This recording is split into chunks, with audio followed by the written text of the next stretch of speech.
we are coming to our second webinar here today on the third day of the European Educational Leadership Week, and we're going to talk about research. We're going to talk about research and the school resilience.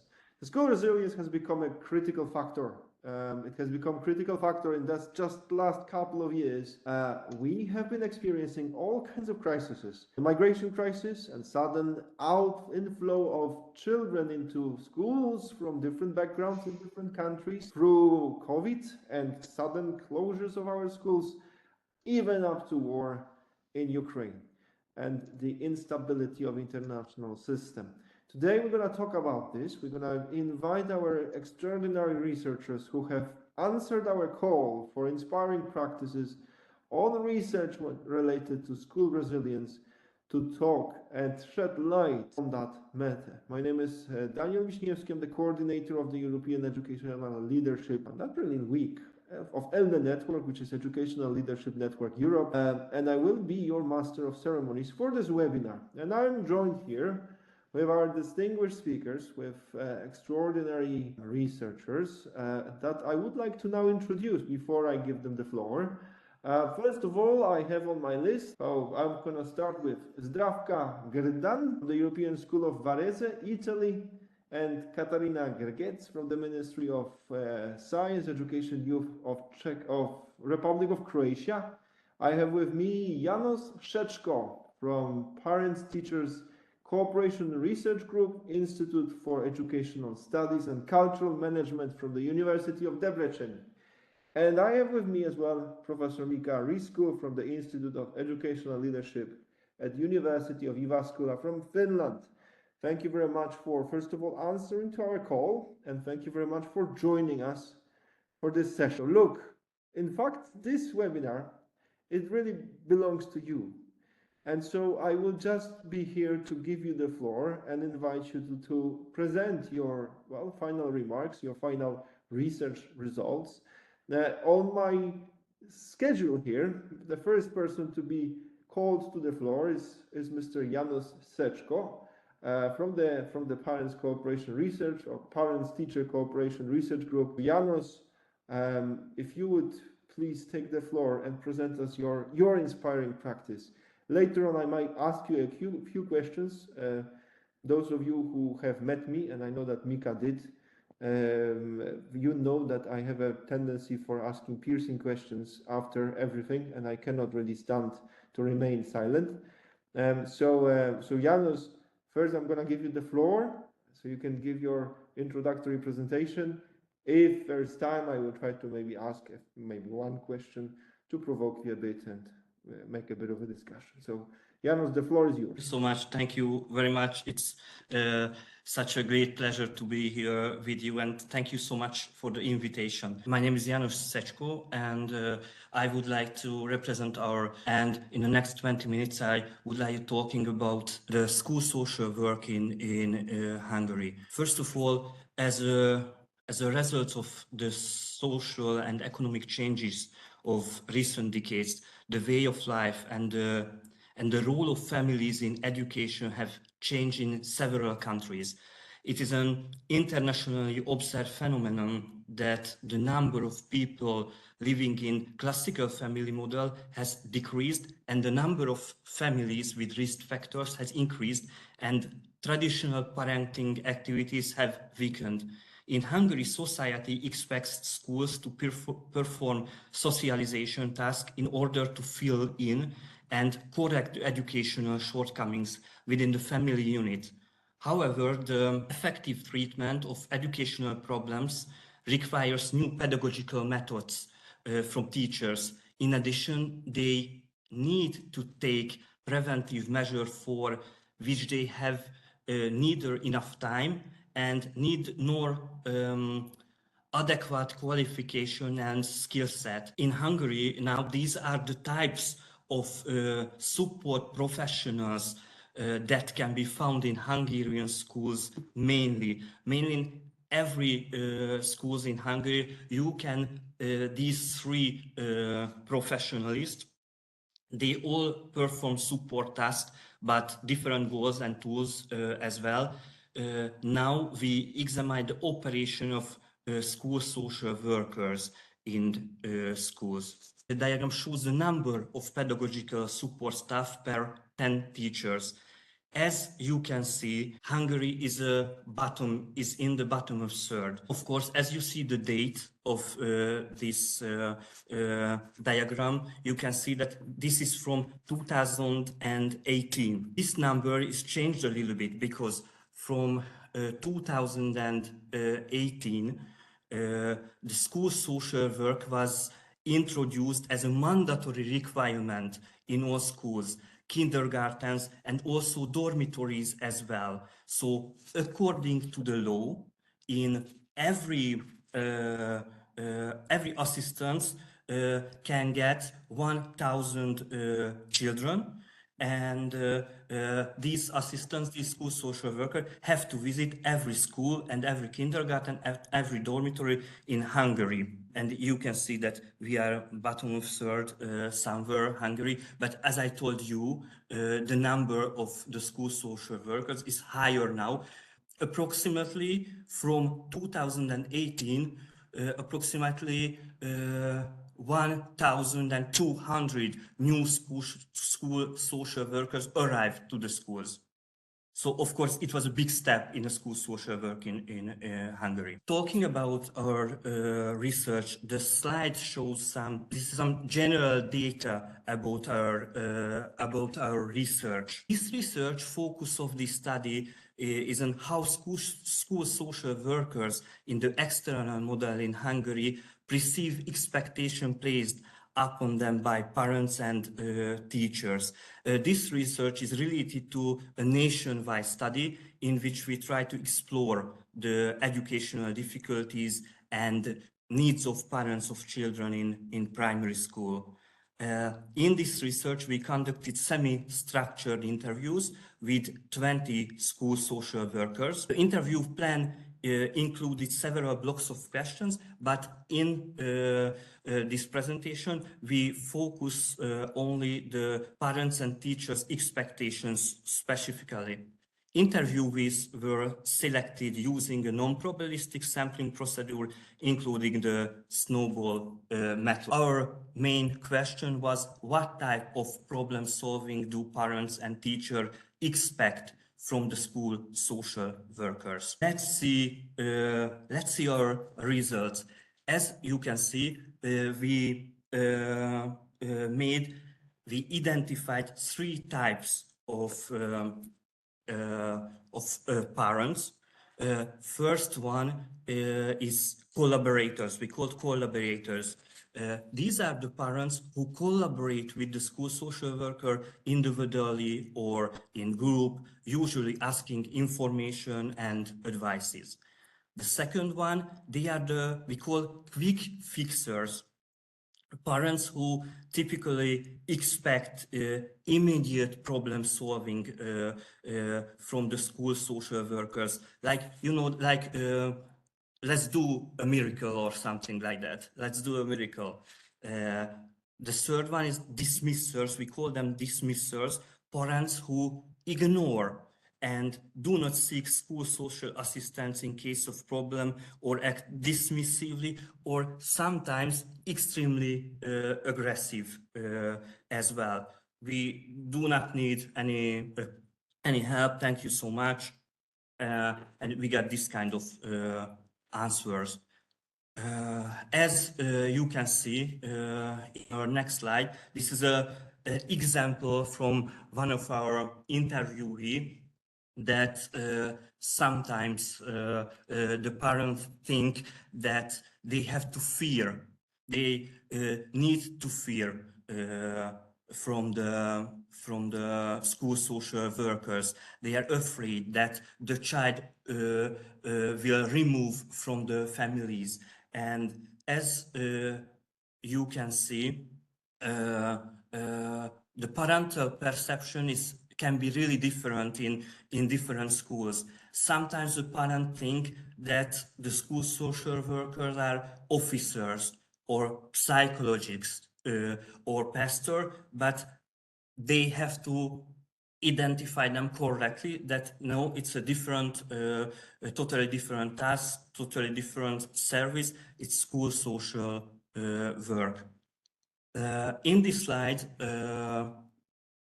we can see that how the parents see the school social workers' tasks. To tell the truth, mainly, typically, they think that we and the school social workers, their main task is doing individual tasks. The majority of parents expected guidance in solving problems regarding parenting, family life, learning, and behavioral issues, and regarding integration difficulties. In addition, the individual counseling disadvantaged families required the presence of school social worker at parent-teacher discussion and rely on them to get all their information. In addition, disadvantaged families expect the help of social worker in assessing donations, for example, clothing donations. And let's turn our head to the types of the teachers. We identified and separate 4 kinds of teachers. First one is the cooperative recipients. The cooperative recipients, the teachers who work with the school social workers, involve them in the school and exploring and dealing with the problems, right? So they say that the school social workers, they need the school social workers, and they are totally open for this service.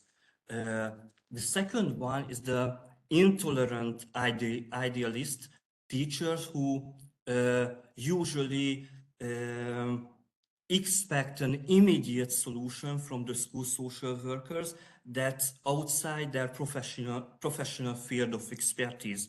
The second one is self-initiators, teachers who do not prefer collective problem solving and want to solve difficulties alone without external forces.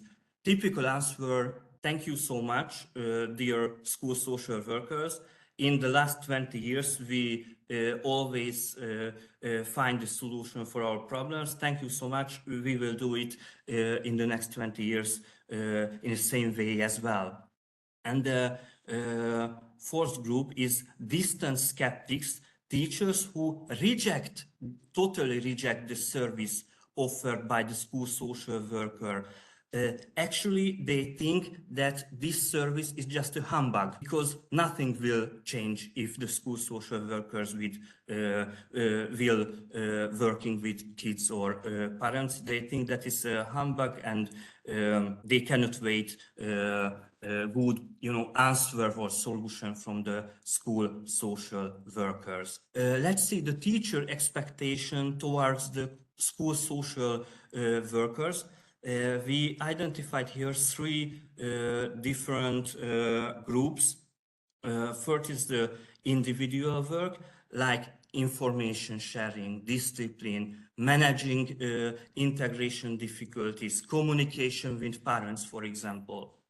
Second one can be the group activities, prevention work, intervention. To tell the truth, these group activities, maybe this is really popular. This is very popular because the school social worker with this group work have possibility to have closer connection with the kids because they can do prevention work. So it's not only for the children who has problems, but also everybody in schools, also for teachers, also for parents as well. And of course, the third one is the youth protection. For example, they organizing participation in case conferences, managing absences, and preparing pedagogical assessment, for example. Here you can see a little example from one of our interviewees. This is this magic, waiting for the magic. I remember as used to a school social worker, and I remember my first school visits. I'm so sorry for this, but a problematic school, you know, really hard situation also for the parents, also for the children, for everybody, and the teacher said that, oh my God, Janos, it's so nice to hear.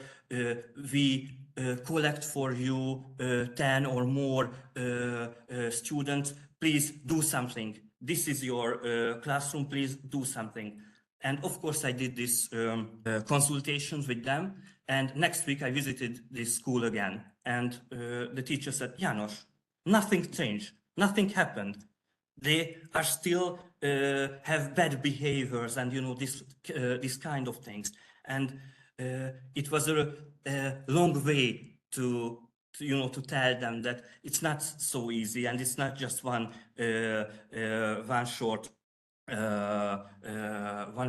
55 minutes or something like that, and we can solve all your problems. It's not like this, unfortunately. Let me say some conclusions for you. Parents and teachers require professional support in multiple areas. The school social work system can provide diverse solutions. Really important collaboration among key players in school social network.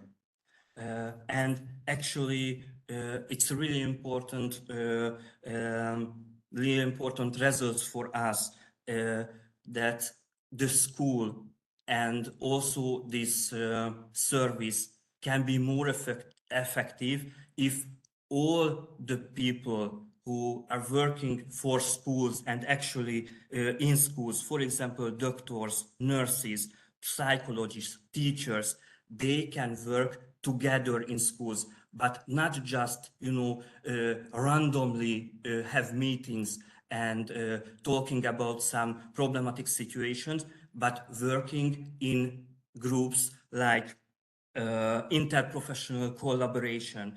They set goals together and plan their joint work, decide on the future individual and joint activities. They decide how to keep in touch with each other in the future, how to meet regularly with each other, to evaluate events again and again, analyze each other's experience, each other's tasks and works as well. And if they are working together so closely, maybe their work, also the school work and the school social worker works, will be more effective. And my last example for you is the teamwork, of course, and the training programs. We think that the training programs can be really useful, not just for the school social workers. So before, in six years before, if you wanted to go to the schools, you had to do a training programs for school social workers. But we think it can be more useful, not just if the decision makers organize this kind of activities not only for the school social workers but also for the teachers.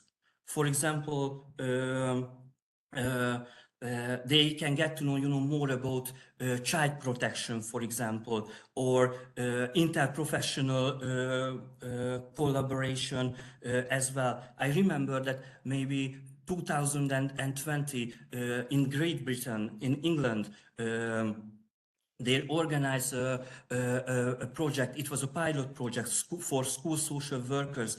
They are trying this new system, and one of our results was that it's not enough if you organize trainings for the school social workers, but it's necessary to organize this kind of activities also for the teachers, because maybe it helps to have better connection between the two sides.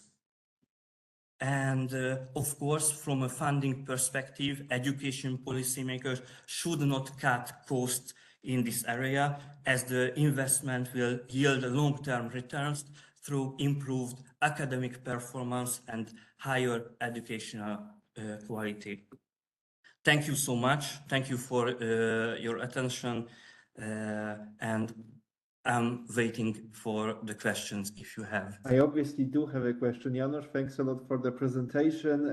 Thanks a lot for the research. I think it's indeed very interesting approach to see what is, the impact of gradual decrease in the, can I say that? Maybe it's politically incorrect, by gradual decrease in the parental care quality, and more expectation is actually given to schools to be doing socialization. Is that something that we can say? Is that really something that came up from your research? I didn't understand the last part of my question your is, question, the last part.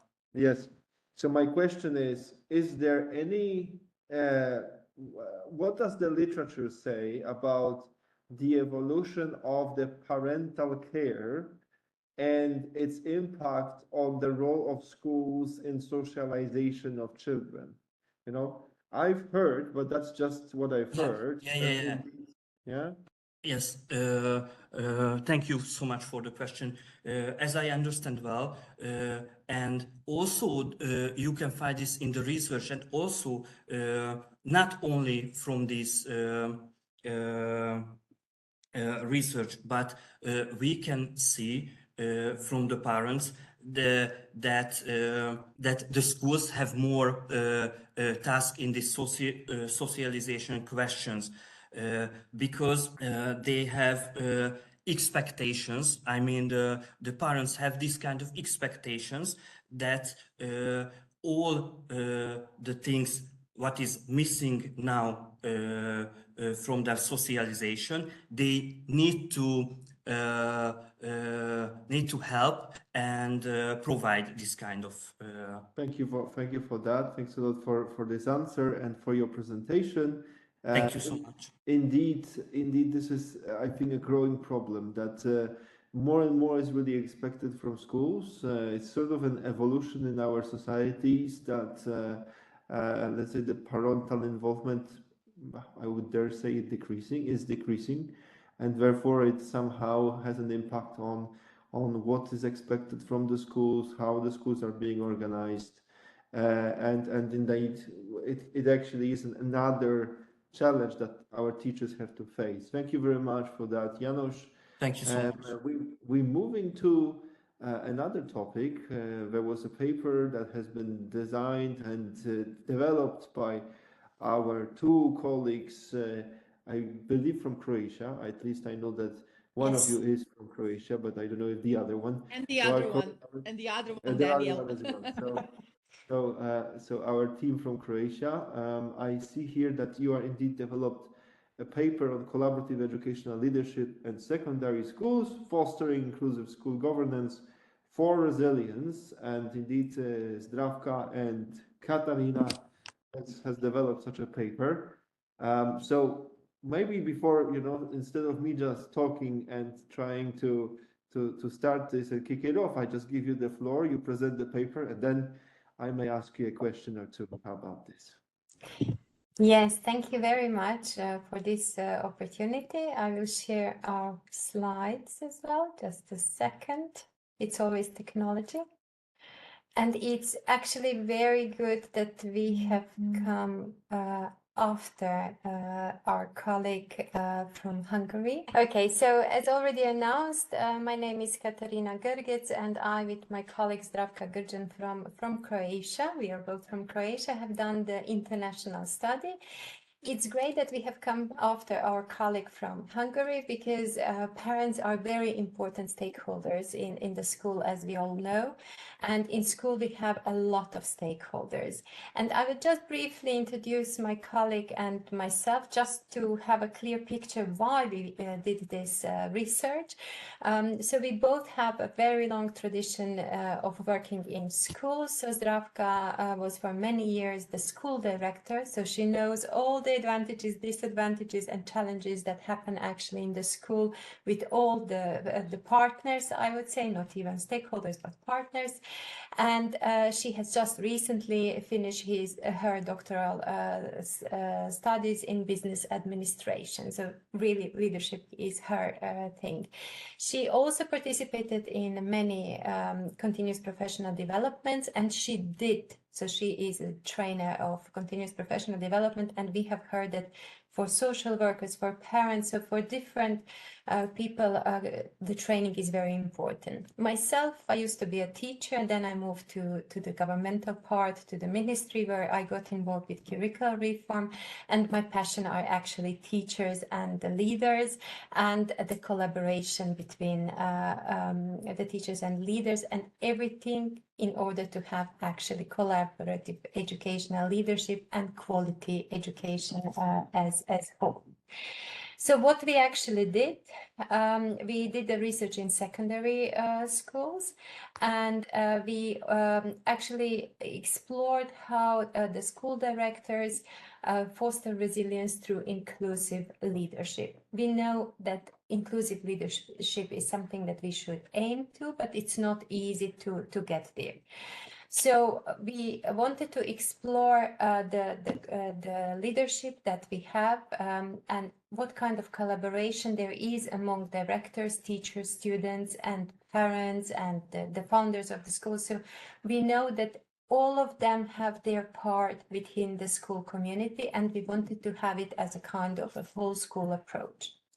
So our research was based in 5 countries. So we did a survey in Croatia, Finland, Iceland, Scotland, and Bulgaria. And we focused on leadership styles, the importance of communication and professional development in shaping actually the whole school culture. We wanted to have this European context to see whether the Croatian directors have the same challenges, the same problems, the same expertise as the European ones, and we have actually proved that they all share common challenges in the work. So the impact that our research should actually have is to develop resilient school communities which are capable of adapting to challenges through collaborative governance. And this slide actually shows what are the important parts when we look at the school as a whole. So we have the school director that we actually explored in our research together within the school, and we wanted to see how the effective management actually influences the school life, because we have seen that without effective leadership there is no effective learning, and vice versa. Leadership at different levels is very important, and it's important to have actually inclusive leadership for all stakeholders. And now I will give the floor to my colleague to tell you actually the results of our research. Thank you, Katarina, for excellent introduction, also to us, but also to our research. On this slide, I want to show you all that we did a very big research, not just for collaborative leadership or school directors, but we actually had the whole school in mind during the research, especially these 14 areas of school director work. But today we will speak more about leadership styles. So the result is that 80% of the secondary school directors actually adopt participative leadership, emphasizing shared decision making. So they are aware, 80% of school directors, that we have to work in team. But of course, here are some benefits, but also some challenges. About the benefits are definitely to improve school culture, to improve educational outcomes, to increase stakeholder commitment. Here I mean from teachers, students, parents to encourage them to active participation in school life.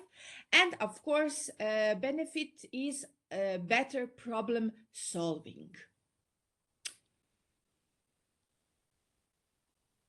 When we speak about effective collaboration in school governments, we have to have in mind not just school directors as a persons who provide vision, facilitate teamwork, and ensure quality standards, but we also have to think about the teachers, students, and external stakeholders. So in the research, we did research on all of these stakeholders. The research shown also some challenges in collaborative governance, because you have to be aware it's the easiest way to say, yes, we are a team, we work as a team. But believe me, it's not very easy because here you can have balancing diverse interests. You have stakeholders, but every person has different priority that can be maybe also like a conflict priority. Then, of course, we have here government. Government policies may limit flexibility in decision making. We cannot do everything, but we think it would be best for us, for schools, for students. Here is resistance to change. When you ask teachers, students, also parents, do you want to change the schools? Do you want to have something new? Everybody will say, yes, of course, we want to have change. But when we decide, okay, now you start with change, then we have resistance. It's normal. It's normal in our educator society. And of course, what we also are always in a problem with, this is time and resource constraints. So to be effective and to work effective in team, we need structured processes and adequate resources. I have to mention here also situational leadership, because you have to know, everybody who works in school knows it. When you come to work every day, you don't know what will happen. Yeah. So we have to manage in a special situation very quickly, very effectively. So here is very important what kind of leadership style one director have to respond effectively to crisis and some kind of transitions or some other actions.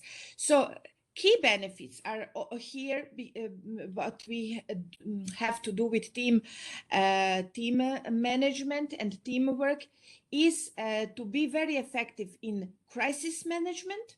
We also have to be here very supportive and always have very flexibility strategies for teachers, students.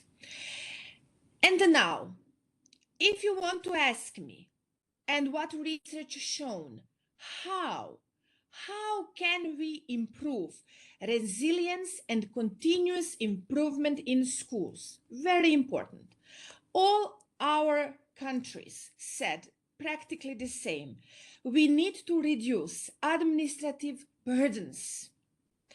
How? Delegation, also digitalization can help us here. We have to invest in professional development. It is a key. It is a key, not just for directors, of course, also for the teachers. We have to do together situation when we strengthen collaboration and mentorship to different kind of support networks. So Daniel, ELNE is excellent for this type what we need. And of course, we have to be aware that we always need some improvement of policy reforms. It's necessary. When we speak about the directors again, because they were really the focus of our research, we can mention that they really have 4 major roles. Effective school director in our schools today have to be very good motivator, very good communicator, organizer, because organization is his job, and he has to be a person very responsible and person who knows how to take risks and how to get decisions.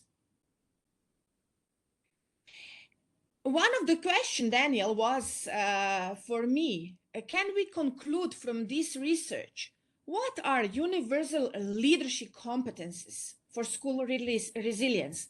So Katerina and I conclude, according to our research, that here is very important to do strategic planning. Nothing without planning. Communication. Effective communication is a key because it's not just to talk. We have to know how to talk, when to talk, to whom to talk to be effective. And team motivation and decision making is also very important. Of course, school leaders cannot hide behind team, but they have to conclude them. And also, one competence is to manage excellently in crisis and management risks. And for conclusion, I want to tell you that for effective school governance, it is necessary to have inclusive leadership, teamwork. Also, we have to invest into professional development, open communication, and strong leadership vision. Only with these goals, we can really have resilience. Daniel slightly disappeared. We tried actually to keep the presentation short because we wanted to highlight the most important things. And as I already mentioned, the stakeholders at school play very important role, but the school community has to have good leadership. Very often, what we have already seen in our research is actually that the teachers become the directors. Very often they don't have prior training and they don't have any experience in management roles. And there we have seen in our research how important the initial continuous professional development is. So when I say initial, I mean for the directors who have stepped into new shoes, into new place, and are they're responsible for the schools. So at the same time, they are managers, they do the administrative financial part, but they are also pedagogical leaders in all of these countries that we have actually explored. We didn't explore Germany, which has exception that it has a director manager, but we focused actually on directors who are at the same time pedagogical and managerial leaders of the schools. And we wanted to explore how actually the continuous professional development can support the leaders to achieve this collaborative learning and collaborative leadership, because we know that it's not just the director who is the leader in the school. So at different levels, teachers are leaders, and even the parents take a leading role in some of the sessions. So that's why we try to explore this. And as we have shown, we have explored 14 different areas, but for this purpose, we just actually presented one. And if there will be more opportunity or interest, we would be more than willing to explore and show the results of our research for other areas. So thank you very much. I don't know if you have some questions for us. Yes, thank you. Thank you very much, Zdravka and Katarina, for this. Indeed, preparing a school for what's coming up, we may think that it's a safe and rather calm place, but you know, I did actually work as a teacher once, but it was not very long. And my experience has been that it's not at all a calm place. There's lots of things happening all the time, and it's actually vulnerable to many ways because of you know, parental involvement, because of shortage of teachers, because of shifts that you have to do, and so on and so on. So thanks a lot for this research, for this topic. I think indeed it's a very important one, having in mind the changes that we all experience and I think we all see. You have named a number of let's say prerequisites to enhance or to ensure the resilience, to make sure that schools are prepared. You said about communication, about leadership. You spoke about situational leadership here as well. My question is, no, so just the bottom line. Do you feel like schools are prepared to what extent? Daniel, thank you. This is excellent question, not only just for me, but for everybody, because today you know that not only knowledge and good competences of our school leaders, of our teachers, are not enough. I highlighted here a few times that we need a professional development, very effective professional development. Like Janos was saying in his presentation, we cannot wait for some magic or something to happen like this. We have to work.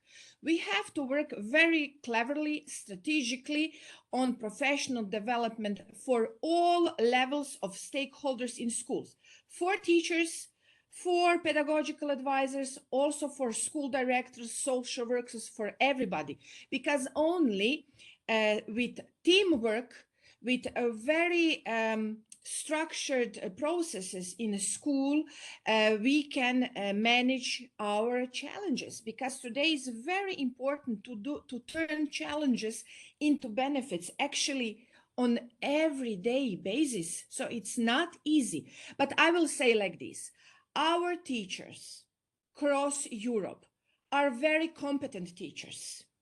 Are teachers who handled a lot of situations, COVID situation. They handled digital tools. Nowadays, they are handling artificial intelligence.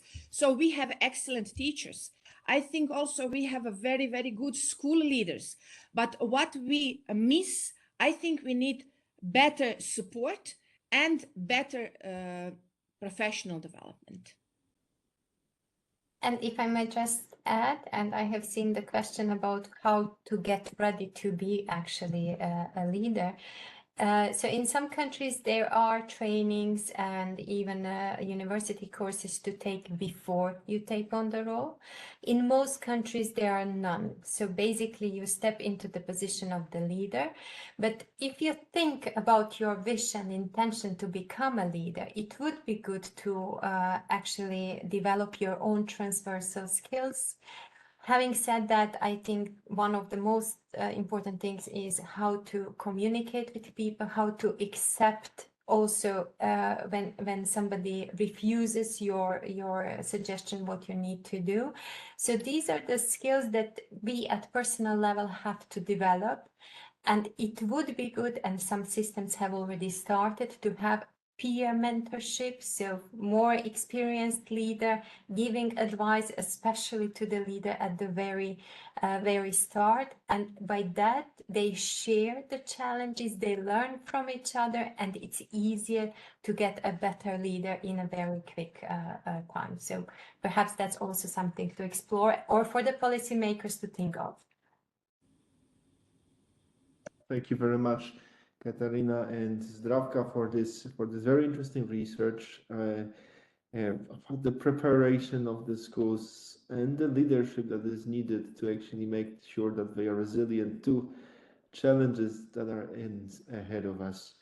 So again, thank you very much for that. And we're moving. So, I wanted to ask you the question from the attendees, but the thing is that you have already answered it because you picked it yourself. So, I am moving on to our next speaker, Professor Mika Risku from Jyväskylä University. Mika has prepared also a very, very interesting research. I'm trying to now find the complex title of it. So, because obviously, if something has been developed by my colleagues from Jyväskylä and Mika, it must be quite a complex one. Leadership in the context of education with a specific focus on collaborative leadership. So it seems that Mika has developed a paper specifically on the theme of the ELNE network. Thank you for that, Mika. and maybe I invite you to present your initial results from this paper. Later on, of course, I will try to ask you a few questions about it in case there's something that would be unclear. Just have in mind that you have 20 minutes. It's very important to keep the time. Otherwise, you are standing in front of us and lunch, and that is a very uncomfortable position, as you well know. So the floor is yours. Thank you. And this is our complex title. And about the title, it's really about educational leadership, but Finnish universities do not agree on the concept for the phenomenon of leadership in the field of education. So for the Springer book that I will talk about, we came with this concept, leadership in the context of education. And as ELNE is focusing on collaborative leadership, I added the with a specific focus on collaborative leadership. The initial idea was for Eija Hanhimäki, who is a university lecturer on educational leadership at our institute, to present, but she's interviewing new students to our international master's degree program. So I was vacant.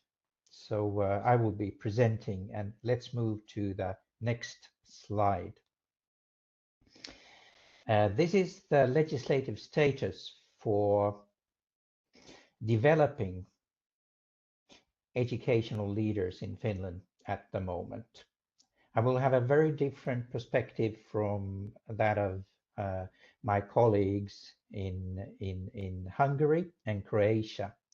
I'm more focusing on how to get exactly that kind of educational leaders, that the mission of education that you, Janos, presented would be enacted with resilience, and that the kinds of educational leaders that our colleagues from Croatia represented would have the proper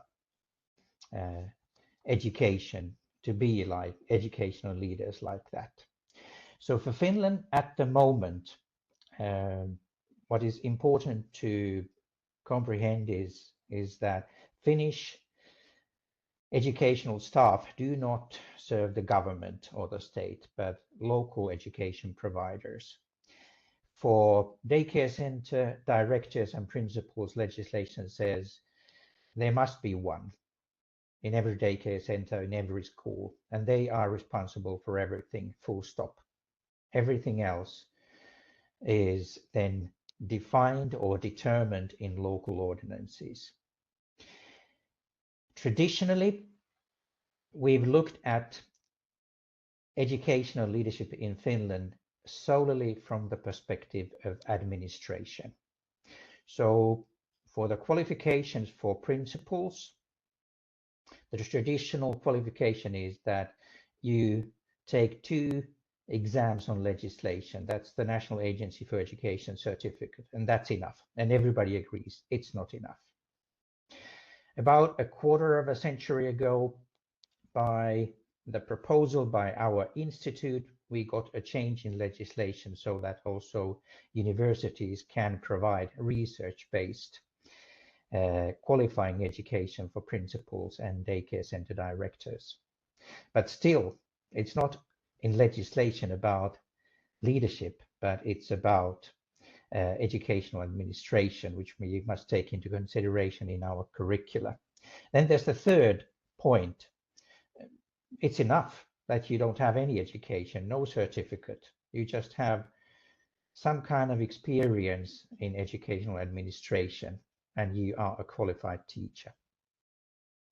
We've been working hard to change all this.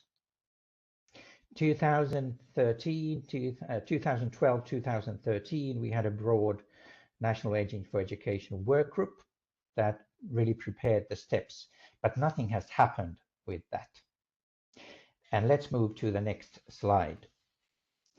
So if that's the legislative status, let's go to the actor status. IEL at JYU is our institute.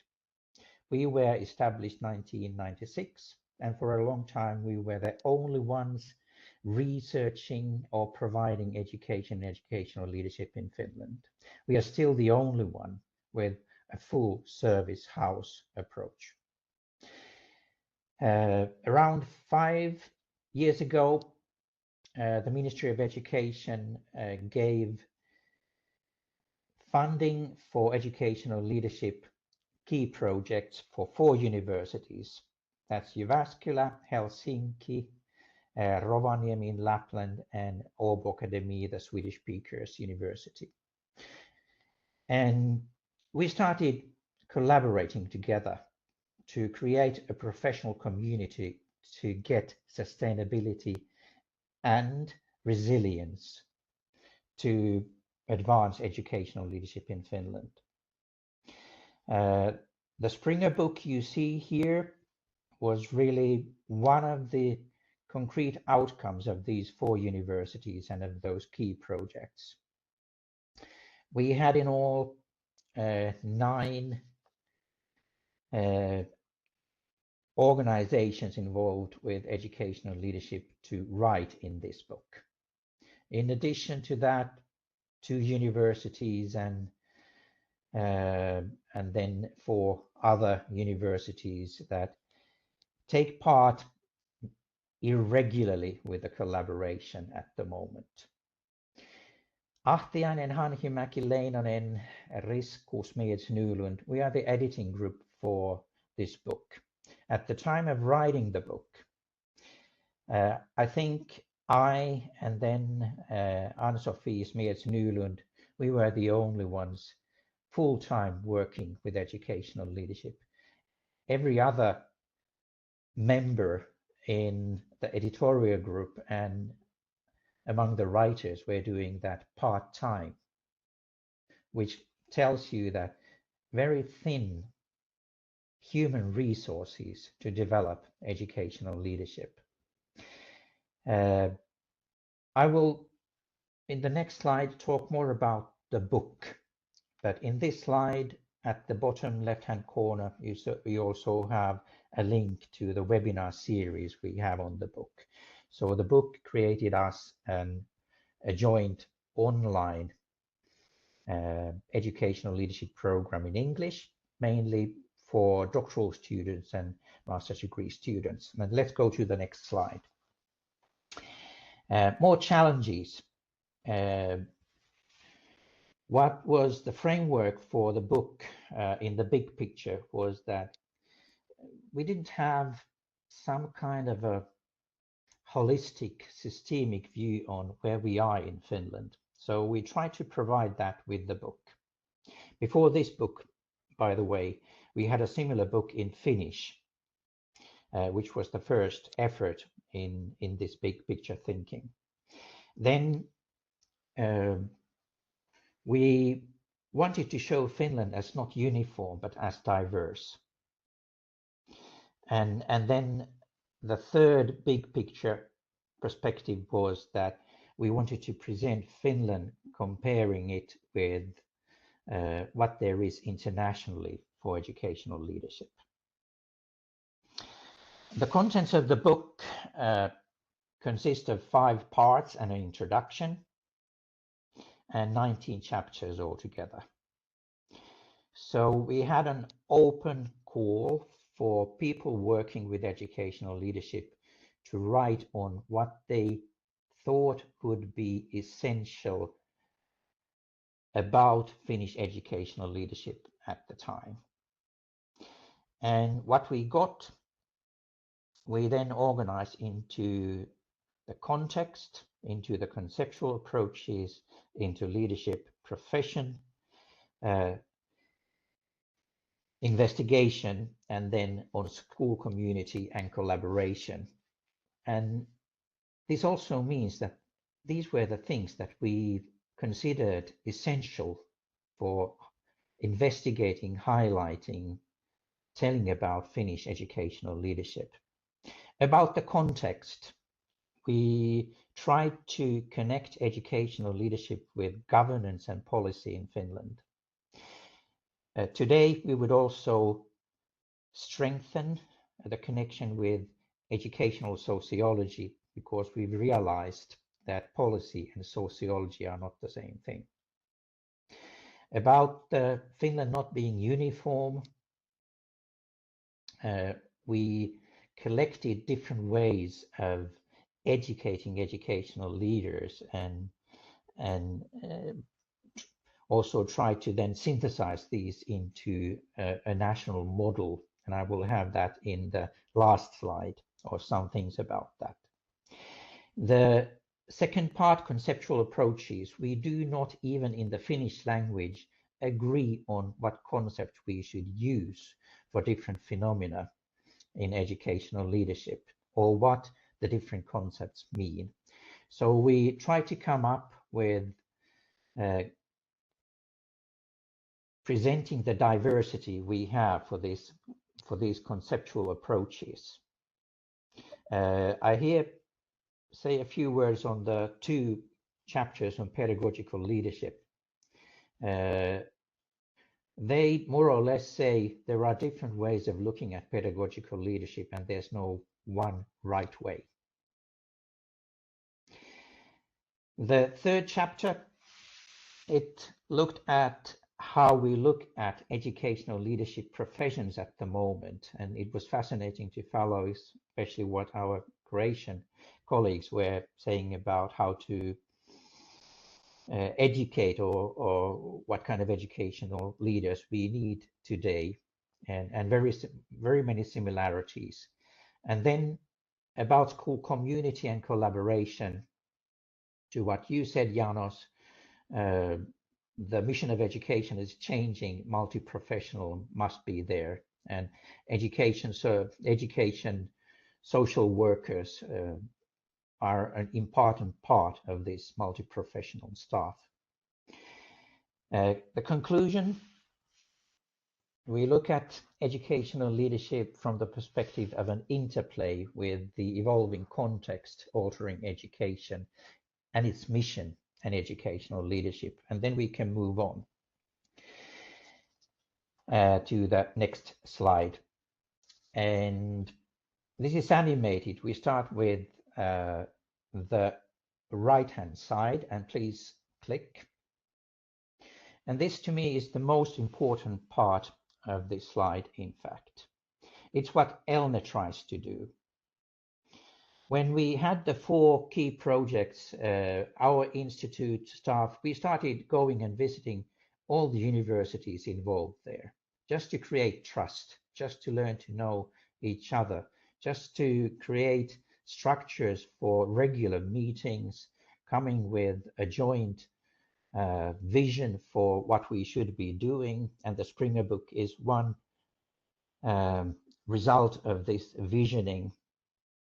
And we have these structures, we have these processes, practices, we have the community. Create pressure to have those changes in the system that we think that we should have. Please click more.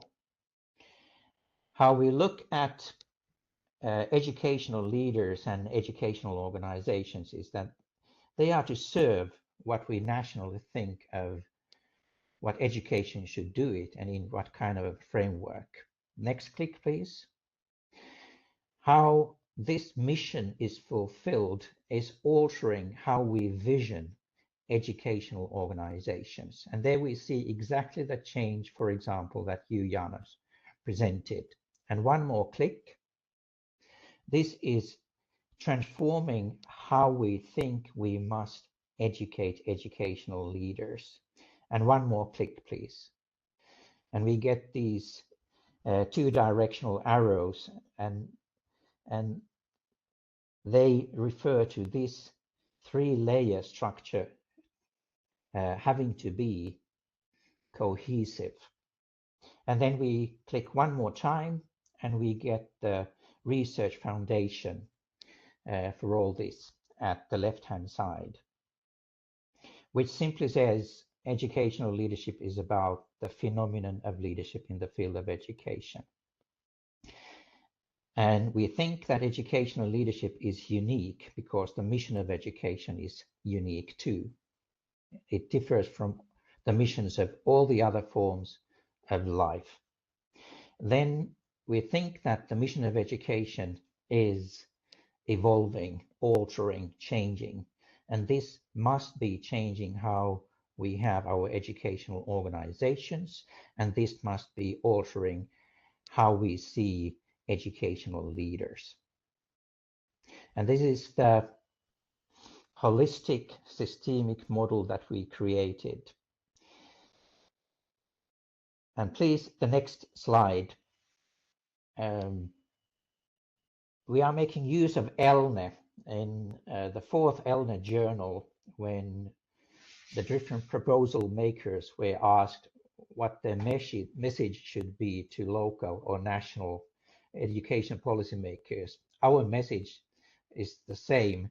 We have a proposal at the Ministry of Education in Finland, together constructed with all the universities and trade unions, somehow being involved with educational leadership. And we want the minister, we want the ministry, we want the government to pass that legislation. What the proposal says is that we must get rid of the National Agency for Education certificate, the 2 legal exams, but education for educational leaders must be provided at the universities, research-based. But yes, the education must include studies in educational administration and legislation. And yes, the National Agency for Education could very well have a role here.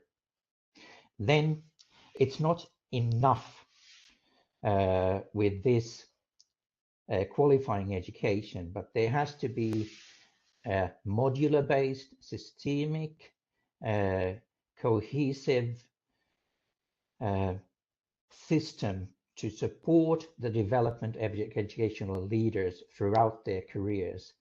And as, for example, what you, Jana, said, and our Croatian colleagues, teachers are also leaders. We must have compulsory education in educational leaders for all teachers already in their initial education.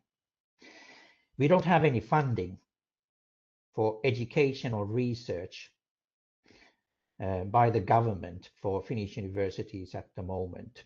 So the proposal also includes the funding model and earmarked, so that especially at the beginning of this reform, universities don't waste the money on other things, but on educational leadership. That was the last slide.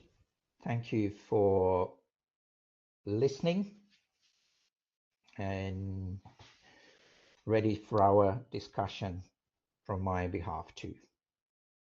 Thank you, Mika. Thank you very much. It's great to hear that indeed ELNE network is being used for legislative work as an excuse to go to the ministries and say, look, guys, we have this network. It actually works well, and we are planning to use it. So delighted to hear that, Mika, you are trying to indeed use it in order to to change the legislative framework on the leadership training.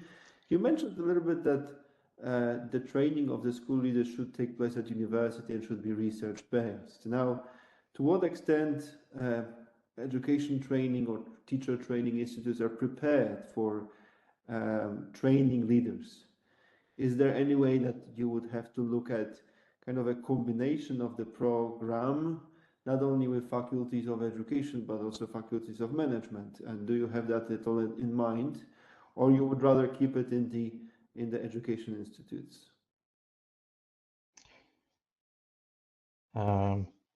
First of all, Daniel, I'm looking forward to the journal, and when it comes out, I will send an email to our Minister of Education, and in my email I will say we are coming out internationally and saying that you have a proposal in and you are not doing anything with it.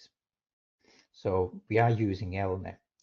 Then why we insist that it's about leadership in the field of education is that we sometimes hear what I was interpreting between the lines in what you said, Daniel, that leadership should be brought from other fields of life and often from business colleges, etc. But the mission of business is different from the mission of education. So it's vital that we research leadership as a phenomenon in the field of education, in the framework of education.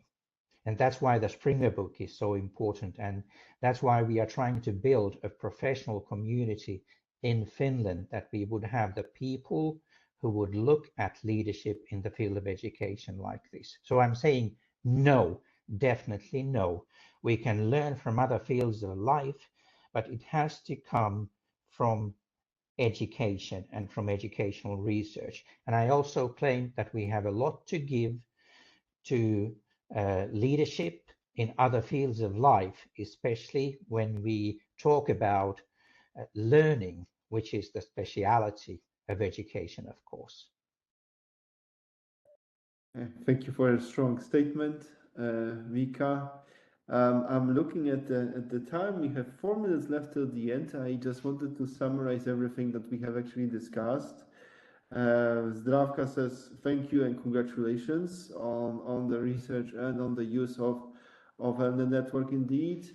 I just wanted to thank you all for your participation in this session. I think we have had a very interesting discussion. We took a look at the leadership from a different perspective. On the one hand, more on the social work perspective, let's say, and an introduction to to a new reality that schools will have to also take up the role of socialization in a stronger way than before. Then we had a presentation of our colleagues from Croatia that has actually designed a methodology and a framework of leadership for the school leaders and perform the research on that, of what kind of framework is needed of skills in order to prepare the schools for and make them resilient.